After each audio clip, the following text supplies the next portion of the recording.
Imagine sitting alone in a restaurant. The candles still flicker, but the seat across from you is empty. You're not just left waiting for someone. You're left questioning your worth. But what if that moment of heartbreak became the doorway to your greatest transformation? She sat at the small, round table by the window, the one she had carefully chosen because it offered the perfect view of the city lights. The restaurant's warm glow reflected softly on her face as she checked her phone for the 10th time in 5 minutes.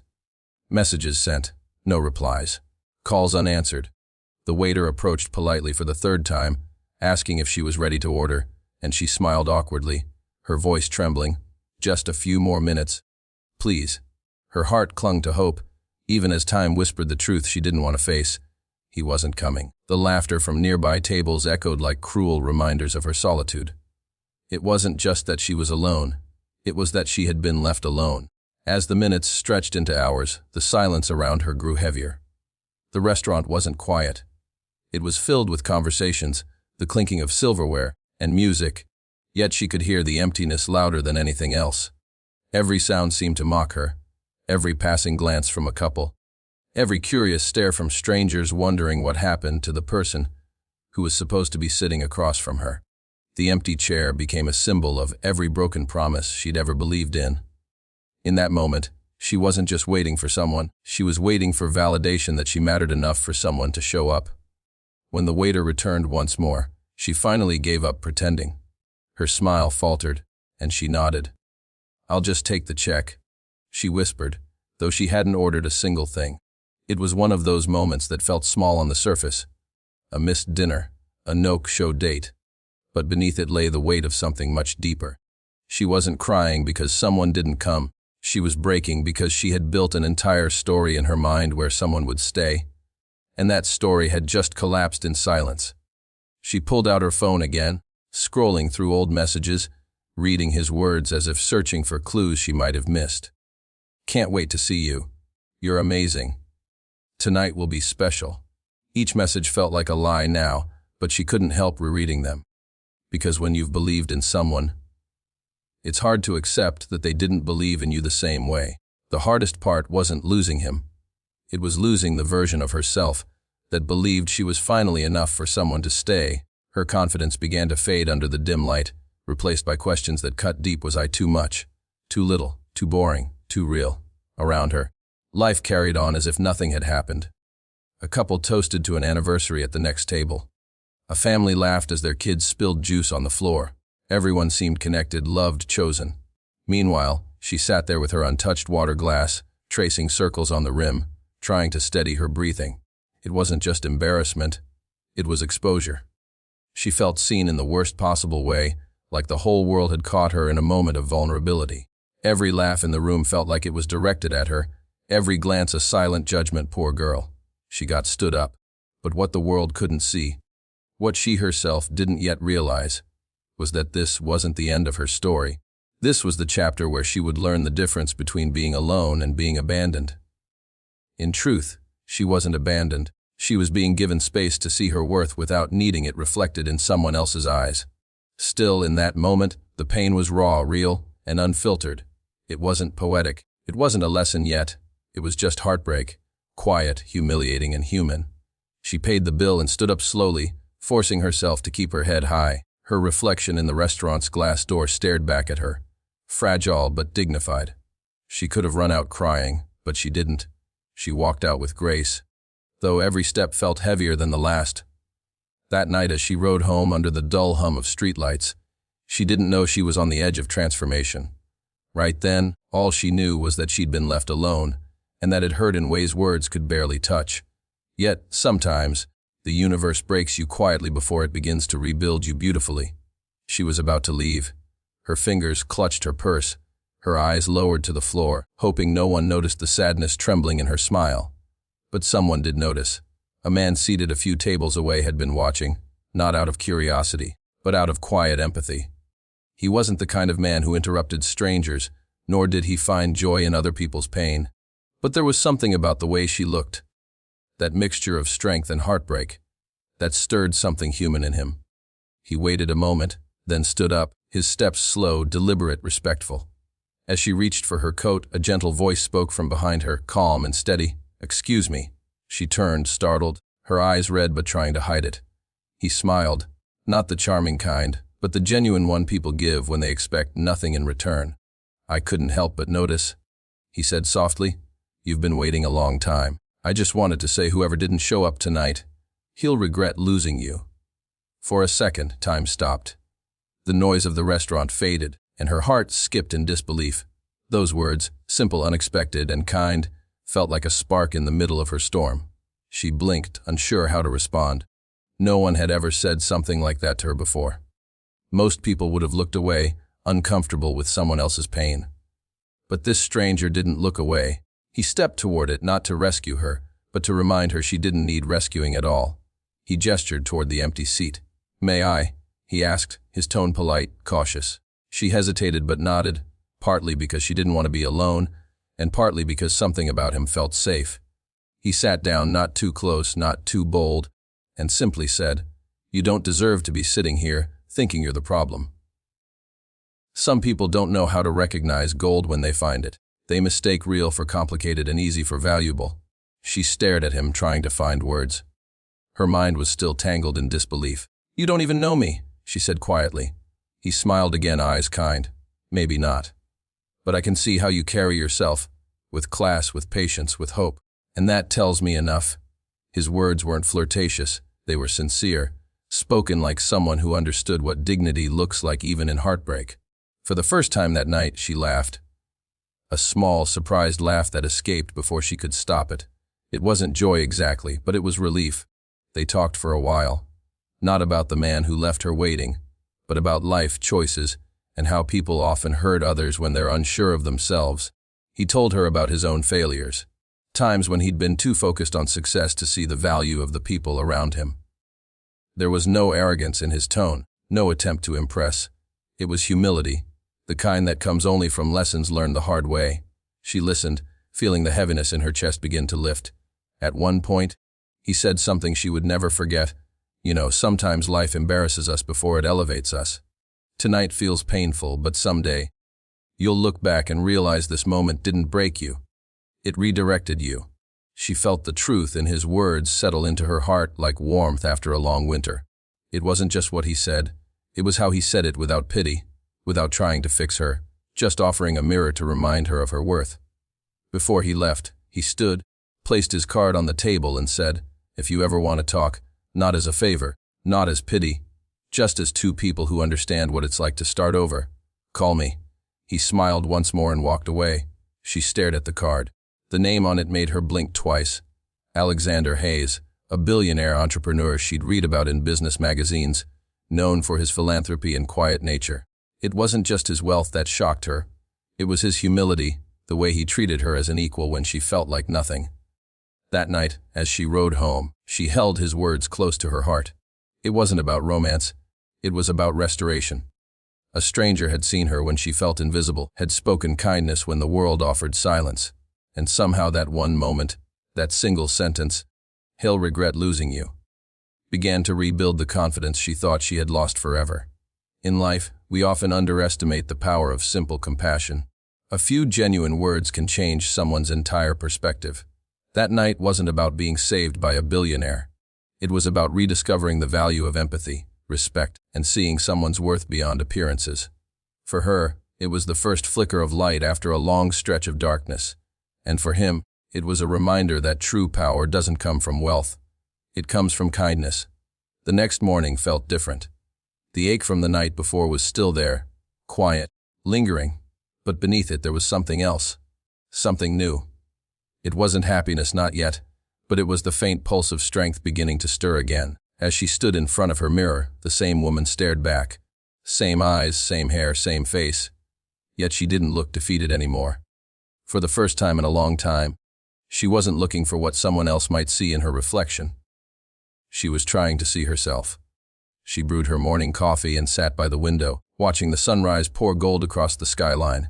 That moment of silence felt sacred. She thought about the stranger, about Alexander's words, and how they had touched something she had buried long ago, her belief in herself. It was strange, she thought, How a few words from someone who expected nothing in return could spark what years of trying to please others couldn't: self-respect. That was the beginning of her healing, the quiet realization that self-worth isn't something you earn through someone else's approval. It's something you reclaim when you stop waiting to be chosen. In the weeks that followed, she made small but powerful choices. She started by doing things that made her feel alive again: painting, long walks, journaling late into the night. She deleted the unanswered messages, not out of anger, but closure. She unfollowed the reminders of what hurt her, not to forget, but to make room for peace. Slowly, she began to rebuild her life around herself, not around someone else's presence or absence. That was her first victory. For years, she had believed love meant losing parts of yourself to make someone stay. She had thought compromise meant silence, that being easy to love meant never asking for too much. But now, with every passing day, she began to understand that real love, whether from others or from yourself, never requires shrinking. She looked back at that night in the restaurant, the way she had sat there waiting, holding on to hope that someone would arrive. But now she smiled, not with bitterness, but with understanding. She realized that sometimes the person we're waiting for is the one sitting right there all along ourselves. There were days when doubt crept in again, memories that whispered, "You weren't enough." But she learned to fight back, to replace those voices with truth. She wrote affirmations on sticky notes and placed them on her mirror. "You are worthy. You are strong. You are enough." It felt silly at first, even childish, but over time, those little reminders became her armor. Because rediscovering self-worth isn't a single moment. It's a practice, a choice you make every morning when you wake up and decide to believe in yourself again, even when it's hard. One evening, weeks later, she found herself at the same cafe where she used to meet friends. She ordered her favorite drink, not the one she used to order to seem polite, but the one she genuinely loved. It sounds small, but that simple act, choosing for herself, felt revolutionary.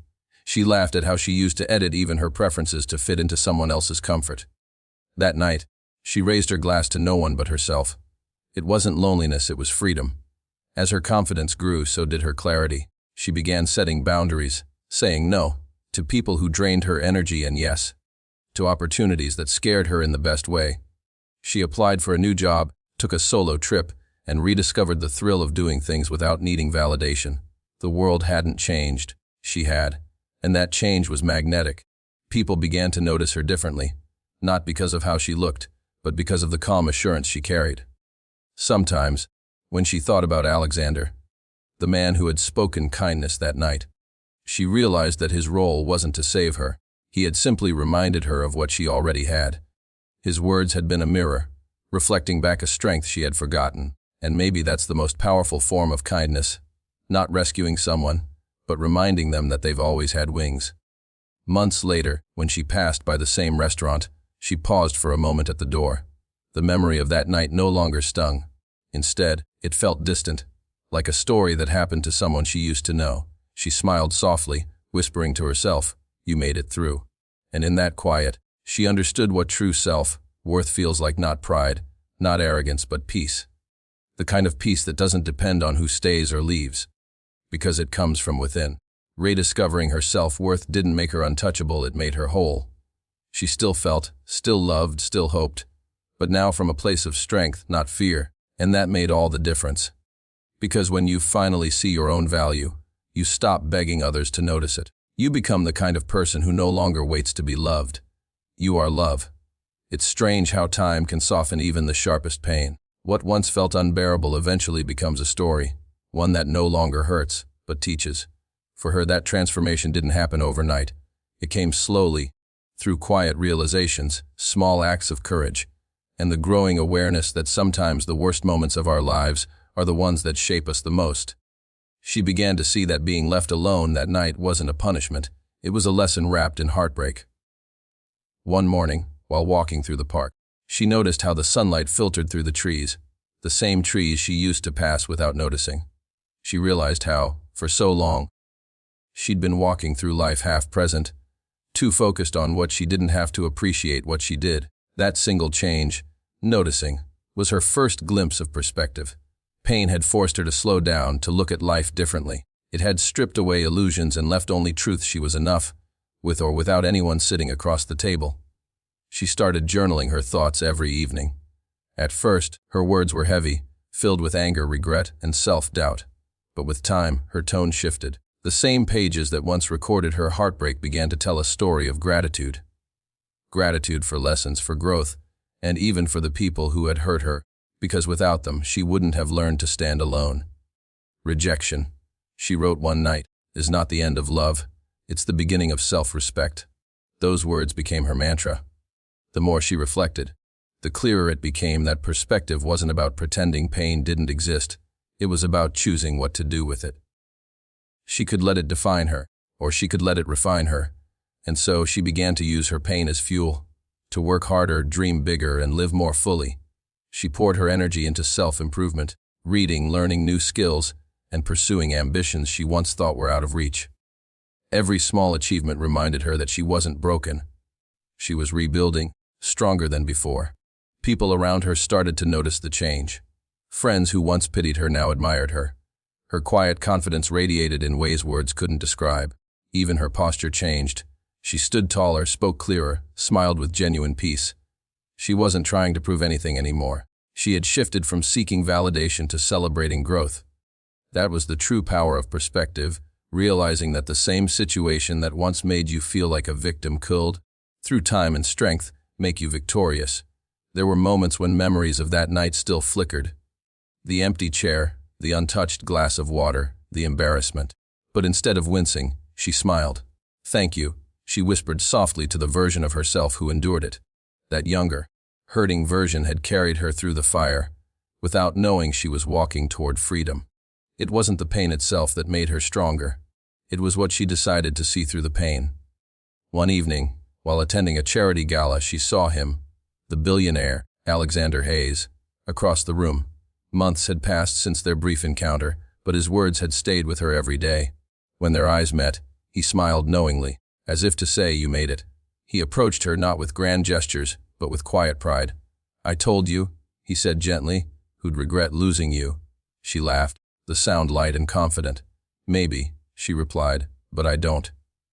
That simple sentence carried the weight of her entire transformation. She had learned that forgiveness, not revenge, is the final stage of healing. After that night, she realized something profound. Perspective changes not only how you see the world, but also how the world sees you. Once she stopped viewing herself as a victim, life stopped treating her like one. Opportunities that once seemed far away started finding their way to her. New connections, new beginnings, new love even. But this time, she wasn't waiting to be chosen. She was choosing. In a journal entry later that year, she wrote, "Life doesn't give us what we want. It gives us what we need to grow." Looking back, she understood that the man who left her that night hadn't ruined her. He had redirected her. If he had shown up, she might have continued settling for less than she deserved. His absence had created the space for her evolution. Pain had been her teacher, perspective her lesson, and with that understanding came peace, deep, unshakable peace, the kind that doesn't come from perfect circumstances, but from clarity. She no longer feared being alone, because she knew solitude wasn't emptiness, it was strength. She didn't see rejection as loss, she saw it as redirection. She didn't see pain as punishment, she saw it as preparation. That's what perspective does. It turns tragedy into wisdom, heartbreak into purpose, and endings into beginnings. It's not about forgetting what happened, it's about reinterpreting it until it empowers you. She didn't erase her past, she honored it, because every tear, every silence, every lonely night had led her to this version of herself, whole, healed, and unafraid. Months had turned into a year, and with it, everything about her life had changed. What began as a journey of heartbreak had become a transformation of spirit. The woman who once sat alone in that restaurant, waiting for someone to see her worth, now woke up every morning knowing her value. The emptiness that once echoed inside her had been replaced with purpose. She was no longer waiting for validation. She was building her own legacy. She'd taken Alexander's words, "He'll regret losing you," not as comfort, but as challenge, and she met that challenge every single day. She poured her heart into her passion, a small digital marketing idea she had once abandoned out of fear of failure. With newfound confidence, she revived it. The beginning was messy. Long nights, rejection emails, financial struggle, but this time, she didn't see failure as defeat. Every setback was a stepping stone. every challenge a chance to grow. The woman who had once doubted herself was now driven by the certainty that she was destined for more. There was something magnetic about her determination. She started sharing her story, not as a sob story, but as proof that pain can be power. Her authenticity resonated. Clients who admired her honesty began to trust her with their brands. What began as a freelance side hustle slowly grew into a thriving company with employees, partners, and projects she once dreamed of. The same woman who once couldn't lift her head in a restaurant now stood confidently in boardrooms, leading teams with calm authority. But her transformation wasn't just professional. It was deeply personal. She learned to love differently, live differently, be different. She no longer needed attention to feel alive. She found beauty in quiet mornings, strength in solitude, and joy in progress. She didn't chase people anymore. She attracted them. The right ones, the kind who saw her not as a project to fix, but as a force to respect. One day at a women's empowerment event, she was invited to share her journey on stage. She stood under the bright lights, facing hundreds of faces, some eager, some broken, some searching for the same hope she once needed. She began with the story of that night, the empty chair, the heartbreak, and the words that changed everything. As she spoke, the audience leaned in, captivated not by tragedy but by triumph. She ended with a smile and said, "I thought that night destroyed me, but it built me." Sometimes life doesn't break you. It edits your story to make room for a better one. The room erupted in applause, and for a moment, she felt an overwhelming wave of gratitude. In the crowd that day was someone unexpected. Him, the man who had left her waiting all those months ago. Their eyes met for a fleeting second. He looked proud, yet regretful. The kind of regret that comes when you realize what you lost too late. She smiled politely, not out of bitterness, but closure. There was no hate in her heart, only peace. He had been the lesson, not the ending. And seeing him there reminded her of how far she'd come. From heartbreak to healing, from tears to triumph. After her speech, Alexander approached her again, just as he had that night long ago. Only this time, the energy was different. She wasn't the fragile woman who needed reassurance. She was a woman who had become her own source of strength. He said, "I always knew you had this in you, but seeing it, it's extraordinary." She smiled, replying simply, "Thank you for reminding me who I was when I forgot." Their conversation was brief, but profound. It wasn't romantic. It was a circle completing itself. The man who had sparked her transformation was witnessing the result of it. In the following months, her business flourished. Articles were written about her rise from heartbreak to CEO. Interviews, collaborations, partnerships, all followed naturally. Yet, what made her truly successful wasn't her company's growth or her public recognition. It was her internal peace. She had learned that true success isn't about proving others wrong. It's about proving yourself right. At night, when the noise of the world faded and she sat by her window again, the same one where she had once cried into her coffee, she smiled at her reflection. The light in her eyes wasn't from luck or wealth. It was from resilience. She had learned the greatest truth life could teach, that transformation isn't born from comfort, but from courage. She thought back to that lonely night, how lost she had felt, how invisible. But now she understood the universe hadn't abandoned her. It had redirected her. It had to remove what wasn't meant for her so she could find what was. The heartbreak that once felt like an ending had become the very reason she rose. Every painful moment had served a purpose. And maybe that's what success truly is, not fame, not money, not applause, but the quiet knowing that you turned pain into progress, that you didn't let heartbreak define you, you let it refine you, that you walked through the fire and came out shining. When she looked back on her journey, the loneliness, the pain, the quiet nights spent questioning her worth, she realized something extraordinary. Every moment that had once broken her had secretly been building her. Every disappointment had been direction. Every silence had been shaping her strength. And now, standing in the light of her own success, she wanted to tell the world, this could be you too. Because her story wasn't just about one woman being left behind at a restaurant. It was about everyone who's ever been overlooked, abandoned, or made to feel small. Everyone who's ever given their all to someone who didn't stay. It was about the universal ache of rejection, and the even greater beauty of rising from it. She wanted people to know that pain doesn't mean you've failed. It means you're being prepared for something greater than you can yet imagine. She began to share her message wherever she could. Through speeches, online videos, interviews. Her words weren't polished or rehearsed, they were raw, real, and relatable. She told audiences, "Sometimes the universe removes people from your life not to punish you, but to protect you from what would have limited your growth." People cried, not because her story was sad, but because it mirrored their own. Every person in that room had been stood up by life in some way, by love, by opportunity, by hope. And in her voice, they found permission to believe again. She spoke about how true empowerment doesn't come from revenge or proving others wrong. It comes from healing quietly and building loudly. When you stop asking, "Why did this happen to me?" and start asking, "What is this trying to teach me?" everything changes, she said during one of her talks. The crowd listened in silence, because deep down everyone understood. Perspective turns pain into purpose. Her message wasn't one of bitterness, it was one of balance. She didn't glorify suffering, nor did she hide it. She said, "Yes, it hurt. Yes, I cried. But I also learned that heartbreak doesn't end you. It reveals you. It shows you what you're made of." That honesty became her strength. She reminded her listeners that vulnerability isn't weakness. It's proof you're still open to love, still human enough to feel, and still brave enough to try again. She often told the story of the billionaire stranger, how one man's simple kindness had reignited her belief in herself. "He didn't rescue me," she would say, smiling softly.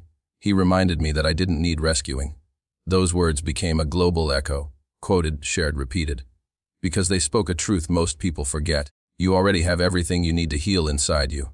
Sometimes it just takes one voice, one moment, one sentence to awaken it. As her influence grew, she used her success to create opportunities for others. She launched mentorship programs for women rebuilding after heartbreak, financial setbacks, or loss. She funded workshops that helped people rediscover their confidence and dreams. Her mission became clear: to turn her pain into a platform for others' power. "If I can rise from being left alone at a dinner table," she often said, "you can rise from anything." But even as her message reached millions, she stayed humble. She never forgot where it began, with tears, silence, and a stranger's compassion. Whenever she spoke, she would pause and let that memory ground her. "I was her," she'd whisper, thinking of the woman sitting alone that night. And if she can transform, anyone can. One evening, during a live interview, the host asked her, "What would you say to the person who's sitting alone right now? Heartbroken, humiliated, hopeless." She took a deep breath, her eyes soft but fierce. "I'd tell them this," she began. "I know you think it's the end of your story. I know it feels like you'll never be the same. But listen closely. The version of you that's being built right now in the silence, in the sadness, in the loneliness, she's going to amaze you. Don't rush the pain. Let it shape you. Let it teach you. Because one day, you'll look back and realize this moment wasn't the end. It was the beginning of everything beautiful." The audience went silent. Not the heavy kind of silence, but the kind that happens when hearts are being touched at once. Tears glistened. People weren't just listening. They were feeling. Because they knew she wasn't speaking from theory, she was speaking from truth. And that was the power of her message. It wasn't about fairy tales or billionaire rescues. It was about rediscovering your own strength, your own voice, your own worth.